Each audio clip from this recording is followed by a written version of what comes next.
Maraming motorista at turista ang nagreklamo sa bako-bakong kalsada sa Eastern Samar. Paano ninyo mapapalakas ang boses ng lokal na pamahalaan para ipanawagan sa DPWH maging sa national government yung agarang pag-aayos sa highway system na direktang makakaapekto sa turismo at kabuhayan dyan sa inyong bayan?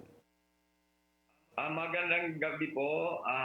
Yung Eastern Samar, yung Samar Island po ay divided into three. Meron tayong Samar, yung Northern Samar, Eastern Samar.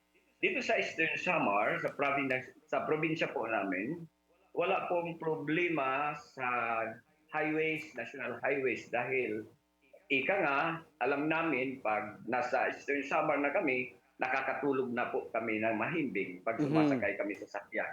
Mhm. Kung meron may problema sa highway, hindi po yan dito sa amin. Sa ibang probinsya po yan sa Samar. Oo. So magandang balita yon. At least yung ating mga kababayan na mamamasyal dyan na by land, mas maganda. Kanya lang yung papunta dyan sa inyo, may mga madadaanan nga ng mga lubak-lubak na mga kalsada.